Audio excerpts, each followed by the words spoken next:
ချ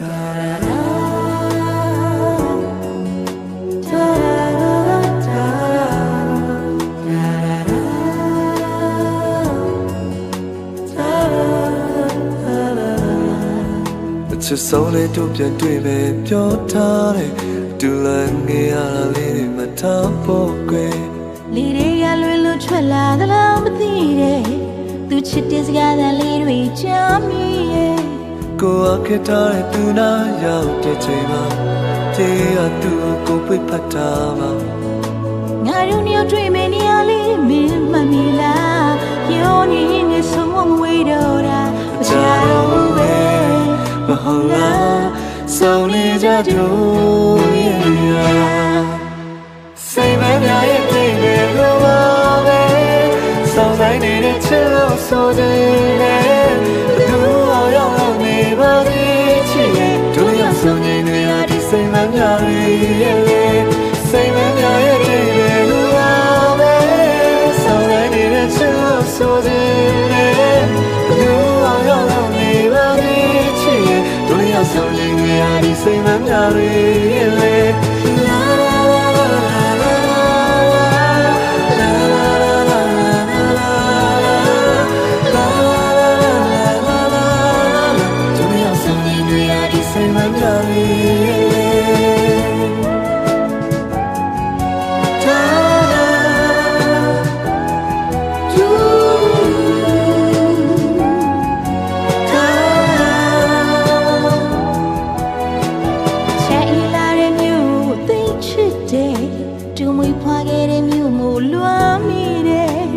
ထားလို့မရတဲ့မတရားတွေငါကွယ်စိတ်မမွေးလေးများကောက်ခဲ့တာတတိရတယ်ကိုမင်းနဲ့ဝေးနေပြီမဲမြေတိုင်းရင်မှာစိတ်မများလေးတွေလိုပဲပေါ့ချင်ရဒီပန်းမလေးတွေကိုကိုပေးလိုက်ချင်တာဒါကြောင့်မရောကြင်ခဲ့ရတော့မှမချတော့ဘူးပဲမဟုတ်လားပြန်ဆောင်ပြီးတွေ့ဖို့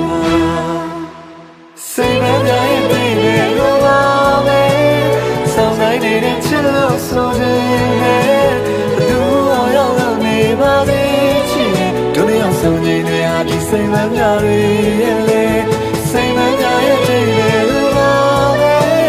စောင်းနေနေတဲ့ချစ်လို့ဆိုတယ်သူအောင်ရောက်နေပါသေးချစ်တို့နှစ်ယောက်ဆုံးနေနေဟာဒီစိတ်မများရဲ့စိတ်မများရဲ့တည်းရဲ့လူပါပဲစောင်းနေတဲ့ချစ်လို့ဆိုတယ်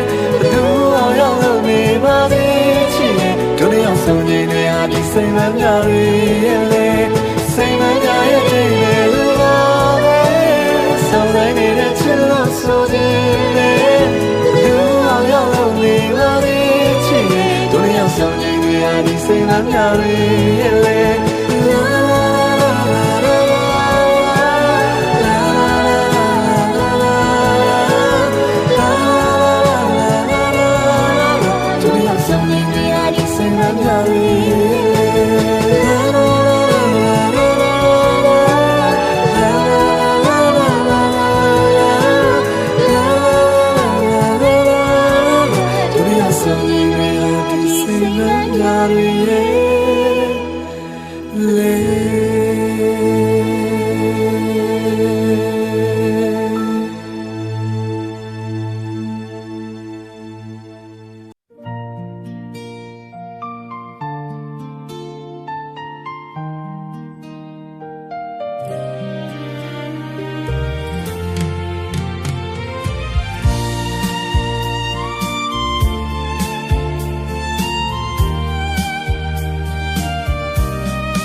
ငါချစ်ခဲ့မိရာတကယ်ပင်ပန်းနေကိုယ့်ရဲ့ပေါ်မှာမကောင်းတဲ့မင်းကိုငါတေးယူခဲ့တာတကယ်အံ့ဩတယ်ကိုယ့်ရဲ့ပေါ်မှာမကောင်းတဲ့မင်းကိုမြတ်တရားတွေပုံပေးခဲ့ဘူးရဲ့အချစ်ကိုတည်တာတင်ရှားပြခဲ့မင်းကိုဘဝလို့တန်ဖိုးထားခဲ့ နေရက်စလုံးရမချဘူးလားချစ်ရဲ့ရှေးရောင်တွေပြောင်းသွားတဲ့ကောင်းကင်ဒီတန်တရားမှာစိုးစည်းဖို့လဲမမြင်ချစ်ချင်နာချစ်ဖူးတဲ့ချစ်ရဲ့မမြင်နိုင်ရကိုထွက်ပြေးခဲ့တော့လေပင်လေရေလာအောင်ဆုံးရဲ့ချမ်းမြေနေရဝလာဟိုမိုးမြေကောင်းကင်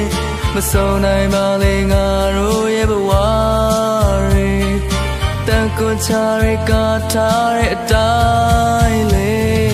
တာရာ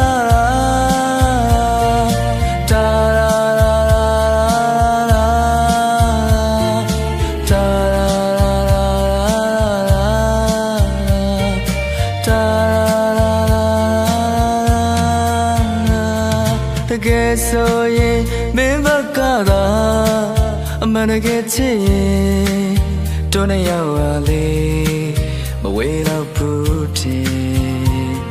အချိန်ချင်းကဒူးထောက်ခဲ့တာတော့နေရတတ်မပါဝေးဖို့သာလေမင်းဘက်ကဖြစ်မြတ်တရားတွေပုံပေးခဲ့ဘူးရဲ့အချစ်ကိုတည်တာတင်ရှားပြခဲ့မင်းကိုဘဝလို့တန်မိုးထားခဲ့နေရက်စလုံးရမချဘူးလားချစ်ကျေအောင်တွေပြောင်းသွားတဲ့ကောင်းကင်ဒီတန်ရာမှာဆုံးစည်းဖို့လဲမမြင်ချစ်ချင်နာချစ်ဖူးတဲ့ကလေးမမြင်နိုင်ရကိုထွက်ပြေးခဲ့တော့လေပင်လေရေလာအောင်ဆုံးရဲ့ချမ်းမြေနေရဝလာဟိုမိုးမြေကောင်းကင်မဆုံးနိုင်ပါလေငါတို့ရဲ့ဘဝတွေတန်ကိုချရကထားတဲ့အတိုင်းလေ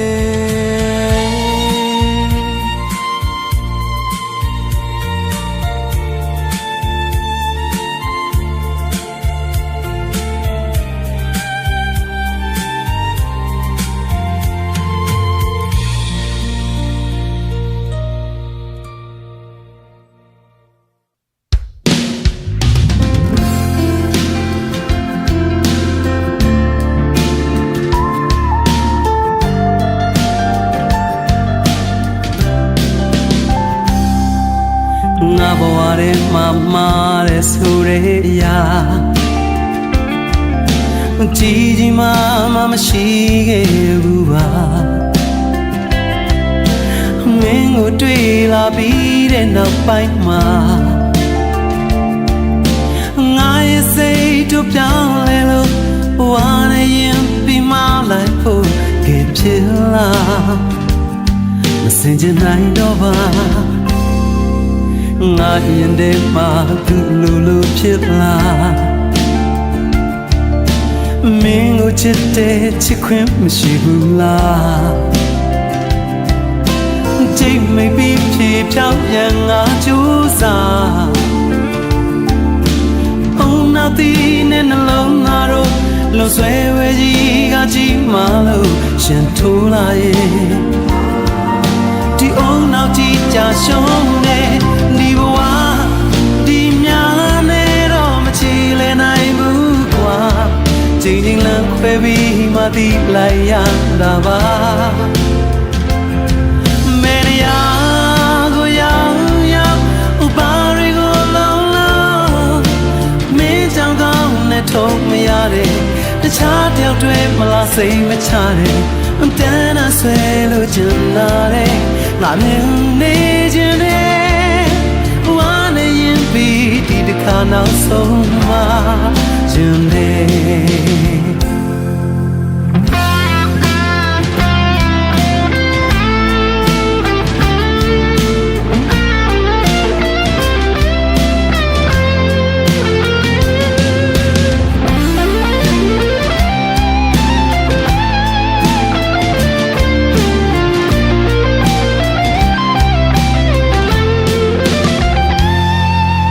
ငါရင်ထဲမှာသူ့လူဖြစ်လာမင်းကိုချစ်တဲ့ချစ်ခွင့်မရှိဘူးလားကြိတ်မိတ်ပြီးဖြေပြပြန်ငါကြိုးစားအိုးနာတီနဲ့နှလုံးသားတော့လူဆွေဝဲကြီးကကြီးမှလို့ရှင်ထိုးလာရဲ့ဒီအောင်တော့ကြည်ချရှုံးခဲ့တဲ့ဒီဘဝဒီများနဲ့တော့မချီလဲနိုင်ဘူးကွာချိန်ချိန်လမ်းခွဲပြီးမှသိလိုက်ရတာပါမင်းရာကိုရောက်ဥပါရီကိုလုံးလုံးမင်းကြောင့်ကောင်းနဲ့ထုံမရတဲ့တခြားတယောက်တွေမလားစိတ်မချတဲ့တန်းတာဆွဲလို့ချင်တာတဲ့ငါမြင်နေခြင်းနဲ့ဘဝနဲ့ရင်ပြီးဒီတစ်ခါနောက်ဆုံးမှခြင်းတဲ့ဒီဝါဒီညာနဲ့တော့မကြည့်လဲနိုင်ဘူးကွာချိန်ချိန်လမ်းခွဲပြီးမှသိလိုက်ရတာပါဘယ်နေရာ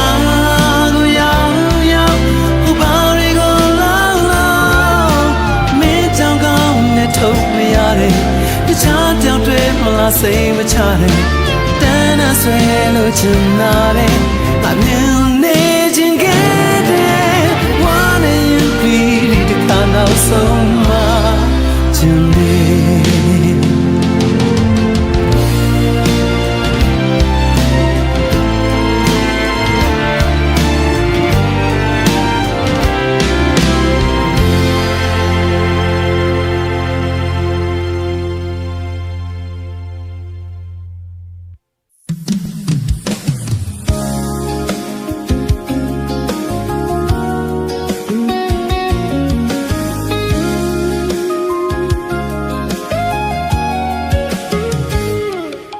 တာသူ့ကိုသိချင်မိတော့လို့ထင်နေရှင်ဝင်ထဲမှာထွေးသိမ်းလို့ထားဖို့ရည်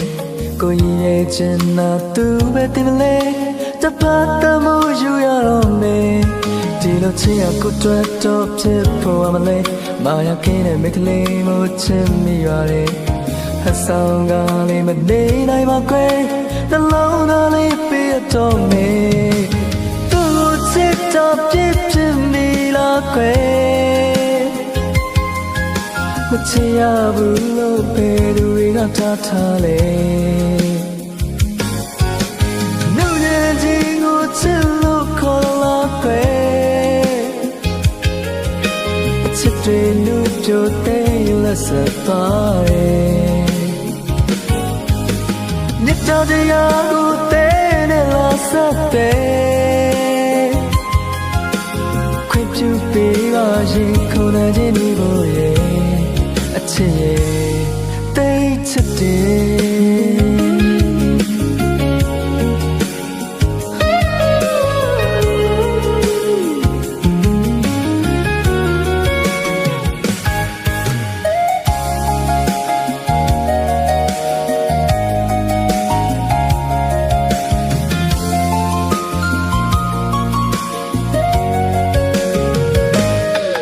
လူတွေတိုင်းတော့တွေ့မျိုးရှိကြတာပဲကိုယ်ကချစ်ကိုနူးညံ့ခြင်းလေးလို့နေကိုချင်တာသူကိုမြင်နေရုံနဲ့အသေးနှလုံးလေးယူထပ်ဖြစ်တယ်ဒီလိုဖြစ်ကုန်နေတီးလို့ပြောကြတယ်ကိုယ်လည်းကတော့တောင်းချစ်ခဲ့မိတော့လို့ထင်လေကိုရိုင်းမှာတော့ပြေရှာနေစေမင်းလေးတိတ်တီးဖို့ကောင်းနေသူ့ကိုချစ်တာပြည့်ချင်နေလားကွယ်မချင်ရဘူးလို့ဘယ်သူတွေကပြောလို့လဲနှုတ်ရည်ချင်းကိုချစ်လို့ခေါ်လာကွယ်အချစ်တွေလို့ပြောတဲ့လက်ဆက်သွားရဲ့မြတ်တရားကိုတဲ့နဲ့လာဆက်တဲ့ခွင့်ပြုပေးပါရင်ခုန်တဲ့ဒီကိုရဲ့အချစ်ရဲ့တိတ်ချစ်တယ်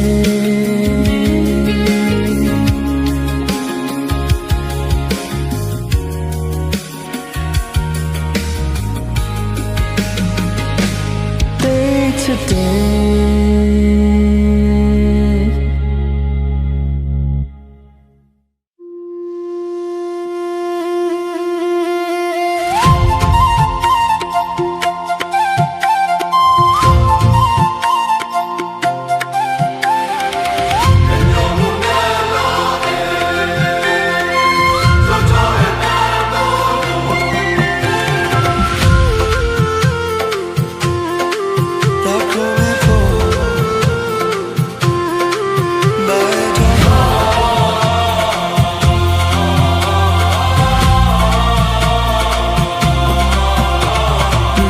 တယ်နေရာလေးနောက်ကိုလိုက်ခဲ့တော့ငါရဲ့ငါဘဝမှာချစ်ချိုးအချပြောက်ခဲ့ပြန်နေအမျိုးရောက်ခါတွေ့နေရရေးဖြစ်ခဲ့တော့ကွယ်ငါရဲ့လက်ထဲမှာတစ်ချင်းပေါင်းများစွာရဲ့နေကိုအောင်ပဲရှောင်းသွားရင်နဲ့ကြာရင်တော့ဘက်ကိုရောက်ခဲ့တယ်လာလေပြတော့တူတော့တော့တဲ့အထင်ရတောင်ဆွဲကပင်ထိပေါ့ခွေချင်နေ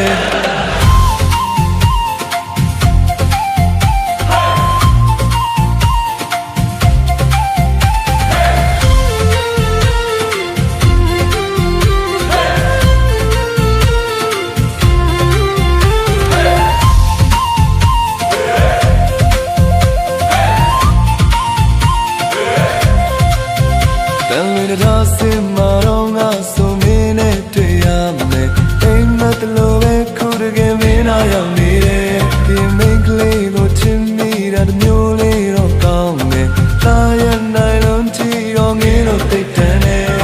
မမင်းငယ်ဘူးချစ်ဘူးကတည်းကများလို့ဒီစကောင်းမကရင်မိန်းကလေးလိုမျိုးတော့မဟုတ်ချဘူးခုံမင်းနဲ့ရတဲ့ခံသူမြင်ပြီးတဲ့နဲ့ရင်ခုံရရကြတဲ့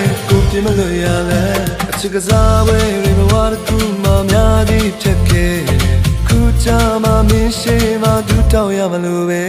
ရင်လည်းကောင်းတဲ့တော်မင်းပေါင်းပေါ်များကြတဲ့မြတ်လူတွေမင်းရှင်ကြပြီးတော့မှရှိလိုက်ရတယ်လေ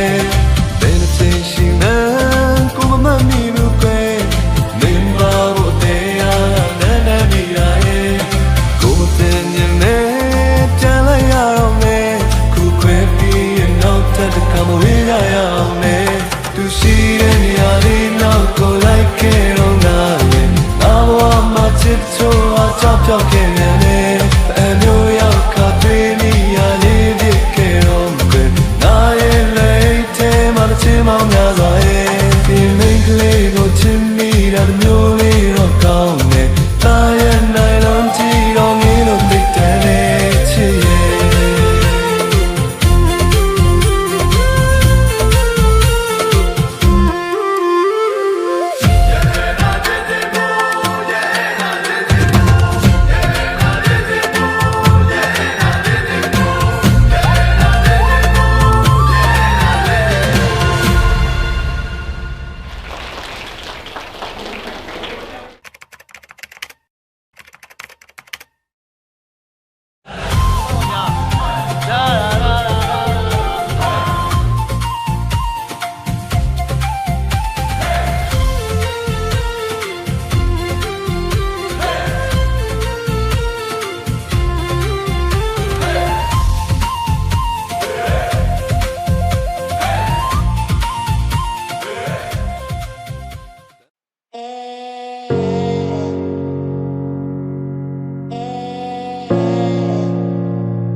တကဘာကြီးတဲ့လူလာဖြစ်တဲ့တင်ကခဏတန်လေးမှာစัจ java လာကြီးနဲ့သာရှင်ကိုတို့ဟာမထင်မရှားဘွားပါလေတသက်တာဘွားဖြစ်တဲ့မိဖြတ်တန်းလို့သင်ကြသမျှရာတွေမှာဒုက္ခနဲ့တွေ့ရင်ဆိုင်ဖို့အတွက်အင်အားများပါစေဟိုမှာကြည်စမ်းကွယ်ပန်းဝင်လေးတွေဝင်ကြွလာပါနေညိုငယ်ချင်းရောက်တော့အပင်ဖြာနာကကြွေကိုတို့ဟာတင်မြင့်လက်မှာဝစ်တွားရမှာမတွေ့ကိုသာရင်သွားရပါစေကိုမရှိတော့တဲ့ကဘာထဲမှာမင်းဟာကျင်သားရပါစေကိုကလွင်မြချဲတွေကိုကြုံလုံးခဲ့ပြီးနောက်ပင်လဲကိုဖြတ်ပြန်လို့သမုတ်ပြတဲ့လိန်နေချဲနေစုံမုံတိုင်းကိုတိုးပြီးတော့ကိုတောင်မန်တွေကစုပ်ဖွာ ကျဲကောင်းငုံငါလွတ်တောင်းမတိုးရှိုးရတယ်မလုပ်ပါနဲ့လို့ကဘာမြေရတာဘလို့ဒုက္ခငရဲဒီကျဲအမောင်ရနေတဲ့ပြုတ်ကြခဲ့တဲ့အုတ်ကကဲအားလုံးဟာမိုးလောက်ပါပြီတိတ်ခါတွေကုန်းကောက်စရာမရှိပခုံးညောင်းစရာခီးကရာကိုလွတ်ချခဲ့ပြီးနောက်ကိုပိုင်ဆိုင်တာဆိုလို့လက်ရှုံးပေါင်ရချီတေးရပါထရောမာတွေအုံတော်မှာညီဝလုံးကောက်ရှာပြီးတာရတဲ့လာစဉ်ရဧပြီနေ့ရက်ဒီကပြေးထွက်လာပြီးနောက်မင်းရင်ဝင်ကလွဲပြီးလဲပုံအောင်စရာမရှိလူတွေကဘလို့များလဲချစ်ရလို့မင်းစီမှာခေါင်းထိုးပြီးငိုရတဲ့ဖြစ်ရကိုတိဆောက်ခဲ့တဲ့မြကိုပြန်ဖြိုချခဲ့ပြင်မဲ့ကိုမီကိုပြန်ပြီးမျိုးရတဲ့ခက်တဲ့မှာမင်းကိုပြန်ရခဲ့တာဒါဖျားသခင်တခုလေးတော့တနာကျင်တာမှုပဲတခြားတစ်ပါးသူလက်ထဲတော့မထားချင်ပါဘူးရဲ့ဒါကြောင့်မဲကိုကချောင်းဝင်ကလူခဲ့တယ်ကိုမကမင်းမရှိတာသူတို့မကရွေးချယ်စရာအများကြီးပဲနေမှာတန်ရောစင်နေထားမိခဲ့လေတမပြန်ဆွတ်လို့ဖို့ဆိုတော့လည်းအားမရှိတဲ့နေထားပါဝါတင်းနဲ့နေရချစ်ချင်းမြတ်တာကိုတော့မင်းစီကလည်းတခြားနည်းနဲ့မဖွေရှာမျက်ရည်မိုးတွေအတားစီးနဲ့ကြွေကြလာအဲ့လိုကိုတို့ရခါတီးတဲ့နေများမှာကပရဲ့အမောင်ချမ်းရောက်ရင်တော့မင်းလန်းနေတဲ့မြင်ဖို့လောင်ကျွမ်းပြနေမယ်ဘသူကိုချစ်ခဲ့ဆုံးလဲချစ်ခဲ့ဆုံးလဲမေးလိုက်မင်းနဲ့မဲပဲခုဒီခရောင်ရန်ထပြည့်တဲ့မိတ်တီလာကလောနဲ့အောင်ပန်းကနေညောင်ရွှေမျိုးတဝိုက်ကတောင်တန်းလာတယ်ပေါ်မင်းလက်တွဲပြီးနောက်တစ်ခေါက်ရှောင်စမ်းမရသေး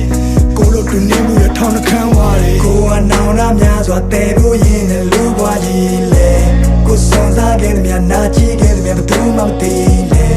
ဒီလူစုပမာချေဟာရက်ဒီကိုကရှိမြဲရဲ့ဒါတမှုတွေရနဲ့ချီတဲ့နွေကိုအော်ဟစ်ခဲ့တဲ့မြနိုင်ချင်းခဲ့တဲ့မြတူးစွာမိစေကိုဖတ်ထားခဲ့တဲ့ချစ်ချင်းပြားကိုခုမှသိတယ်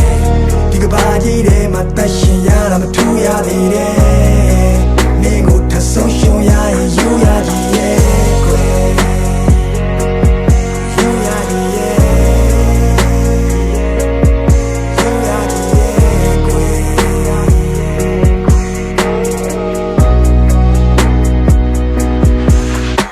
မြတ်ဖက်ကံမျိုးကနေထိုင်ပြီးတွေ့ကန်ပြီးဒီအိမ်ပြန်လန်းရဘလောက်မိုင်းဖြီးဝဲမလဲမသိဘသူနဲ့မှရှင်ပြိုင်ပြီးမရွေးနဲ့တော့တခုခုဆိုဘေးမှာကွိုင်တီးလေးပဲရှိတာကြောက်စိတ်တွေကလွန်ခဲ့ပါချစ်ဒီလူကတိတ်တရဲ့နုံထဲမှာနစ်နေဘာကူမှမချင်ရစရာနှစ်တွေမှာမင်းရှိလို့ပြောစရာတွေဒူတွဲကရစ်ခွေနောင်တရရမှာတက်တည်ရသားနဲ့ဘူတာမာပြီးသွားရမိရထားငယ်အခက်ခဲတွေကြုံလာတော့တက်တည်တကယ်အားနဲ့မင်းမရှိတော့လူတွေလည်းမမျက်စိတငယ်နားတငယ်တိုက်ခန်းလေးတစ်ခုထဲမှာမနှက်ထိလဲကားတယ်ငါတို့တောင်ပေါ်ရွာလေးတွေကိုလည်းပတ်ကြည့်ခဲ့ကြတယ်အထီးကျန်လုံးနဲ့မင်းတို့အဖို့ဆိုပြီးခွေးလေးတစ်ကောင်ပေးခဲ့တာရောမှတ်မိရမလားကွယ်ဘဝတွေမပြတ်သွားအောင်ဖက်ကချက်တဲတဲ့ဂျာကကိုကတီထောင်နေရတော့တခါတလေလဲကိုတန်ရရမှုန်တိုင်းတစ်ခုလုံးနီအောင်နေထားကြော်ဒီတန်ရောစင်ဒီမြတ်တာတွေဟာဒီကဘာမြေဆုံးထိကိုချီနှောင်စေသားပေါ်ငါတို့အသက်တွေမမြင်အောင်ရှင်ရတော့တန်ရထဲမှာဘယ်ဘဝရောက်ငါနာနာကကြီးကြောင်နေကြတော့ဒါငါမင်းကိုချစ်ခဲ့သည်များငါဘဝတစ်လျှောက်လုံးစာဖွက်ထားသည်များတွေပဲမင်းသိတဲ့တိုင်းမဲ့ပေါ်ချီဖက်ဟာရင်ဘက်ကမပါပဲပါစဖျားကနေမကြွယ်နောက်ဆုံးတနေ့မှာငါတို့နှစ်ယောက်တယောက်ကိုတယောက်ပြန်လည်ကိုပြတ်သားရလိမ့်မယ်ငါမင်းကိုစိတ်ချလက်ချလို့ဒီကဘာကြီးတဲကနေထွက်သွားပြရစေကွယ်အားလုံးချင်းလေးတစ်ပုံကိုဖန်တီးပေးခဲ့တယ်ဟိုကိုစဝိုင်းတီတင်များတည်လို့ကျဲများတည်စေကွယ်မင်းတို့လာဆုံးချင်းလေးတစ်ပုံကိုဖန်တီးပေးခဲ့တယ်ဆောင်းခုံများများနဲ့ဒီချစ်ချင်းတရားကိုခံစားမိလိမ့်မယ်မင်းတို့လာဆုံးချင်းလေးတစ်ပုံကိုဖန်တီးပေးခဲ့တယ်ဟိုကိုစဝိုင်းတီတင်များတည်လို့ကျဲများတည်စေကွယ်မင်းတို့လာဆုံးချင်းလေးတစ်ပုံကိုဖန်တီးပေးခဲ့တယ်ဆောင်းခုံများများနဲ့ဒီချစ်ချင်းတရားကိုခံစားမိလိမ့်မယ်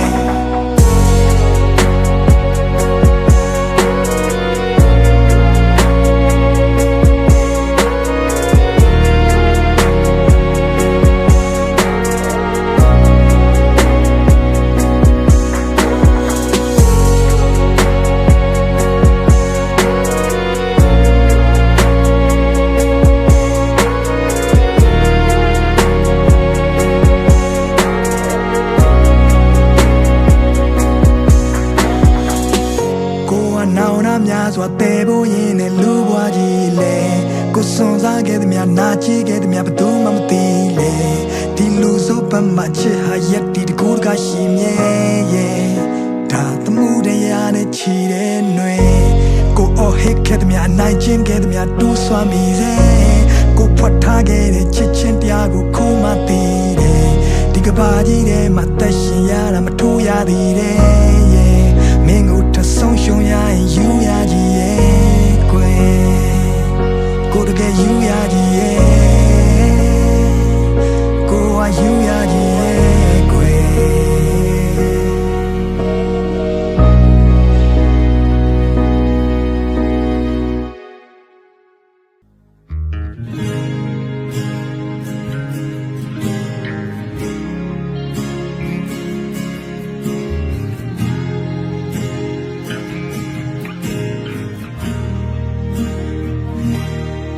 ချင်နာတွေမေးလိုက်ပြီးလားပြောမုံလိုက်ပြီးခုတော့တဝင်းတို့တာအချစ်လို့ဆိုတာတော့တီထားတဲ့နေတော့ဒါကိုခုတော့လောက်ပြီးမေးမယ်ဆိုရင်မေးပါခွဲအချင်နာတွေဝေးသွားခဲ့ရင်ငါဖြစ်ပါငါကောင်းငုံနေမေးချိန်မှာဝေးကြရမယ်လို့နေပြောဘူးတဲ့တော့ဒီချိန်မှာချစ်တွန်းနေမရှိဘူးနေကောင်းတော့မိပေါ့အားလုံးစိတ်ချမ်းသာအောင်နေကောင်းနေမယ်ပေါ့တနာစီလေးတစ်ချက်တောင်နေမရှိခဲ့ရင်တော့အဲဒီလူနဲ့ပဲဆွေလက်ထွဲအဲဒီလူနဲ့ပဲပြောပါခွဲဦးထားခဲ့ပေါင်းဖက်ပါလိခွဲပြရာတော့ချောင်းတက်ကောင်းမြတ်ပါပြီအဲဒီလူနဲ့ပဲဆွေလက်ထွဲအဲဒီလူနဲ့ပဲပြောပါခွဲပေါင်းဖက်ပါလိခွဲပြရာတော့ချောင်းတက်ကောင်းမြတ်ပါပြီဘဝအတွေ့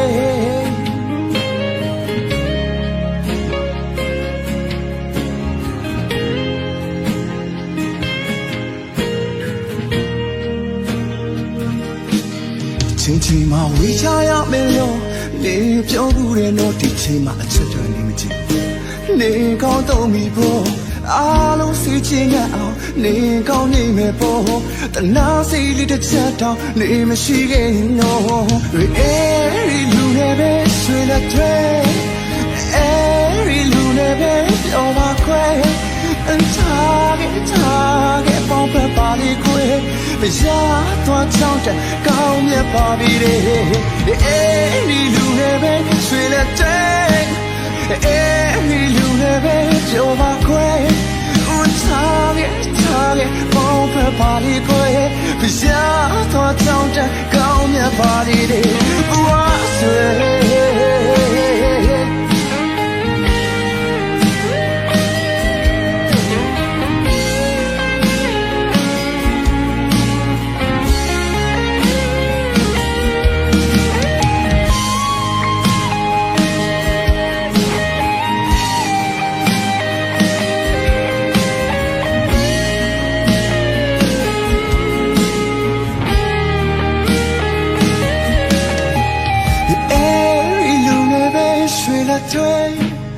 အဲ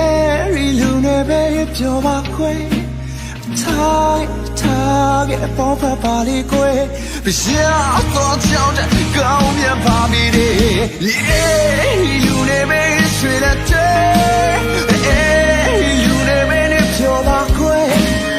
ထားခဲ့ပေါင်းဖက်ပါလိခွဲပြရာတော့ချောင်းတက်ကောင်းမြတ်ပါပြီအဲ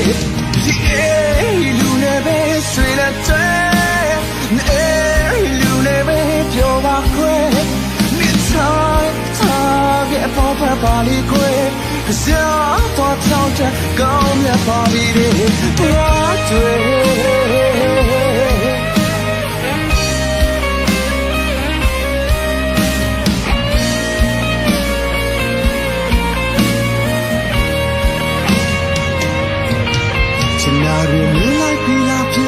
မုံလိုက်ပြီးခုတော့တဝင်းတို့တာအချစ်လို့ဆိုတာတော့သိထားတဲ့နေလို့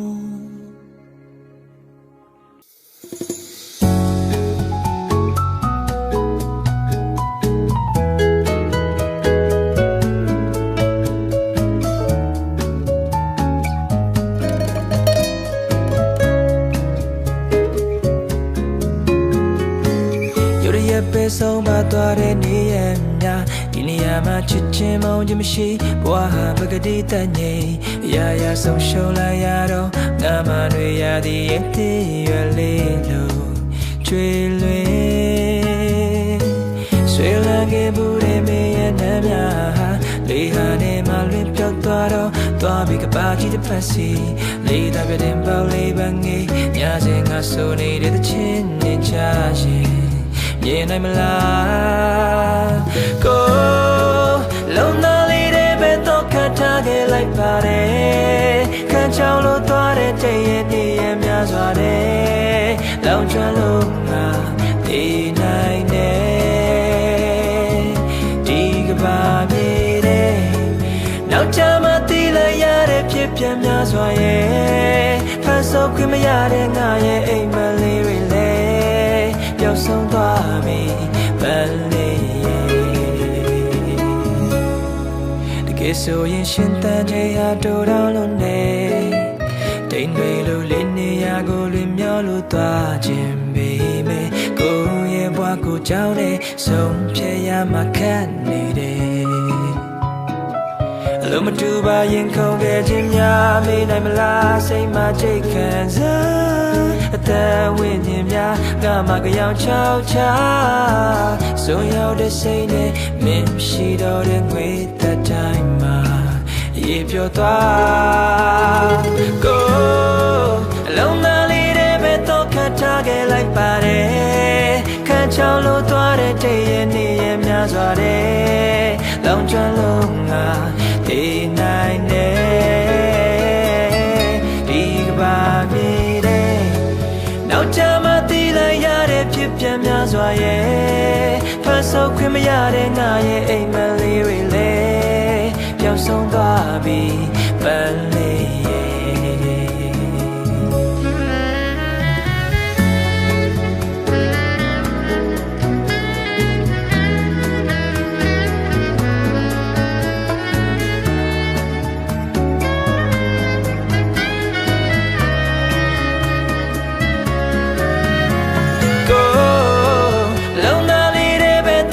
ထားခဲ့လိုက်ပါတယ်ခန့်ချောင်းလို့သွားတဲ့တည့်ရဲ့နေရများစွာတဲ့လောင်ကျွမ်းလုံးငါဒီနိုင်နေဒီကဘာမြေထဲနောက်ချမှတီးလိုက်ရတဲ့ဖြစ်ပြန်များစွာရဲ့ဖန်ဆုပ်ခွင့်မရတဲ့ငါရဲ့အိမ်မလေးတွေလည်းပျောက်ဆုံးသွားပြီပန်း